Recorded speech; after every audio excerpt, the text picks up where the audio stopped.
Good morning everybody. Wala tayong maibidyo na iba. So ito, dito tayo ngayon sa tabi ng dagat. Mega love shout out everybody, everyone. Thank you for all the support. Thank you for all the jokes. Thank you for all the sharing ideas po sa ating mga video. Maraming salamat.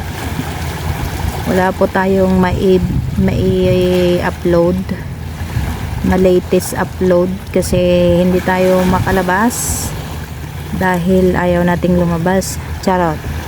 Dahil dumating na ang aking amo, hindi na tayo pwede naman tayo, kaso lang nahiya ako at saka basta may dahilan po kung bakit. At napag-isipan ko na po sa totoo lang na update na lang po tayo dito sa YT. Pero pinag-iisipan pa lang naman. So ayan guys, nandito tayo sa tabing dagat as you can see, 'di ba? At yan, linayasan ko ang bahay ni amo dahil wala nga si amo, nag-walking din siya at wala naman akong ginagawa sa bahay. I hope na kakausapin ako for some reason. Hindi kasi ako panatag guys hanggang hindi ko pa nalalaman ng sitwasyon naming dalawa. Mai-share ko lang sa inyo dahil wala na nga siyang trabaho, pinapaaral pa lang niya yung dalawang anak, single mom kasi po siya, at hindi ko alam kung i-release niya ako so far sa mga usapan namin noon. At sinabi niya sa akin na i-release na sana ako nitong nakaraang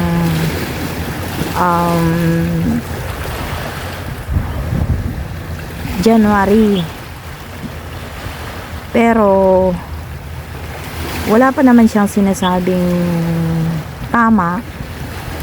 I mean yung sa kasagutan ng aking tanong na kung i-release niya ba ako. Kasi kung i-release niya ako, maghahanap talaga ako ng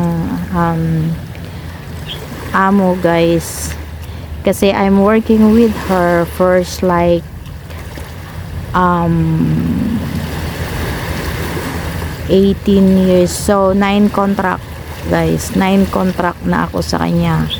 So every contract has 2 years contract, right? So yan, nakasyam na kontrata na ako sa kanya.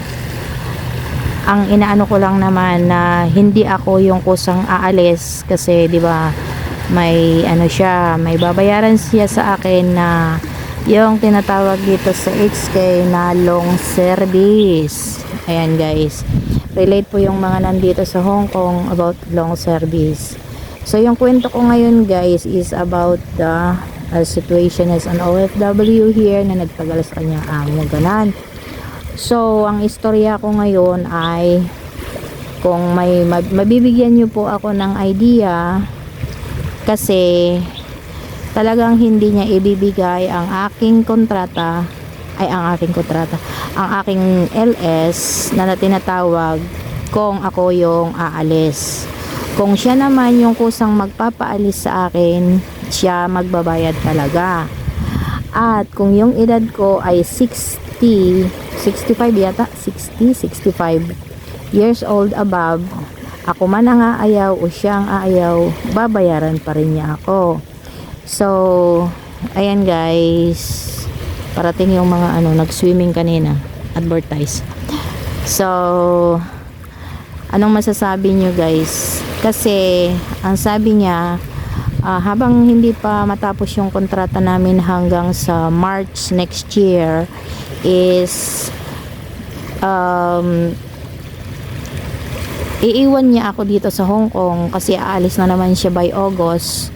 mauuna yung mga bata, pero siya stay longer daw siya dito sa Hong Kong kasi nagpa-process yata ulit siya ng pagtira niya doon sa Canada. So ang mga sagot niya sa akin, what is your plan? Sabi ko, ang sagot niya is yung mga ganon. Sabi niya, kung maghanap ka kanya ng amo, supposed to be yung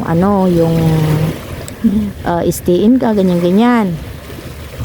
Tapos, sabi ko, naman, sabi ko, ayoko kasi nang stay out. If it's possible, I need to stay in the house of the employer. Tapos, kung maaari lang sana, sabi ko, is maghiwalay tayo na, kasi yung tagal natin ganon, sabi ko, maghiwalay tayo ng maayos. Hindi katulad yung mga previous employer ko na maayos kami maghiwalay, pagkatapos pagkatalikod ko, sinisiraan na pala ako. So, I don't like that. Sabi ko sa kanya. Then, sabi niya sa akin, kung i-release kita, pag alis ko, sabi niya, so, okay lang ba siya sa iyo yon? Sabi ko, ay okay na okay. Kasi siya yung maaayaw. I-release niya ako, di ba? Gustong gusto ko yon. Pero, sabi niya, if we are going to, tapusin daw namin yung aming kontrata, sabi ko, ikaw bahala.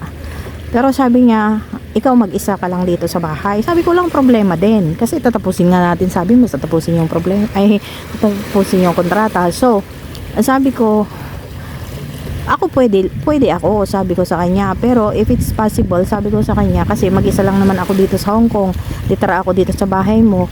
Sabi ko, edi kung okay lang sana, di maghanap din ako ng pagkakakitaan. Sabi ko na ganyan-ganyan. So, sabi niya, ay, kung pag maghanap ka ng trabahong gano'n, magkukontrata ka, makikipagkontrata ka dun sa tatrabahuan mo. Sabi ko, ay hindi pwede yun. Sabi niya, ay hindi raw maganda yung ganong idea kasi, di ba, bawal nga dito sa Hong Kong. So sabi ko, edi pagtiyagaan ko na lang ako, siyempre kung titira ako sa bahay niya, nakakontrata kami, edi siyempre babayaran niya yun. Edi tihaya ako sa bahay, at least may ako magbabantay sa bahay niya, siyempre babayaran niya ako. So yun ang pinoproblema ko ngayon, kung ano talaga yung kanyang desisyon. Kasi ayoko yung baka mamaya, sabi ko sa kanya, bibiglayin mo na lang ako, nabababa ako, na ganyan-ganyan. Sabi ko, ayoko naman sana. Alam mo yung sagot niya, bahala ka. Hindi bahala ka. Sabi niya, hindi ko pa alam sa ngayon. Pwede bang hindi pa natin pag-usapan yan? Pero alam ko natatakot siya, or kasi kung maaari, ayaw niyang bayaran yung matagal kong sa kanila, pagsilbi sa kanila. Kasi nagpauna na siya nagpauna na siya ng kunti lang naman yung pinauna niya, pero triple pang ganon binigay niya sa akin ang dapat niyang bayaran kung i-compute sa nakalagay sa kontrata ko na tawag doon na sahod. Kasi mautak yan ang nakalagay doon sa kontrata namin is yung minimum nung nagpirmahan kami. Ganyan lagi ang inagawa niya, pero ang binibigay niya mataas doon. Yun lang. So if someone's going to help me, comment lang down below kung naintindihan po ninyo. Maraming salamat. Nandiyan na po yung ating mga swimmer kanina. Hindi ko sila na i-video, guys. Pero nakita niyo yan. Nakita niyo yan. Ayan, nagsisim. Galing na doon sa sa kabilang plaza. Bumalik sila dito. 3. Bilis din nila, no? Nangalay na ako pag ganyan, Ayan po ang patalastas. So, may love shout out and thank you so much, guys, for watching. At ito po ako. Thank you for watching, guys. Bye!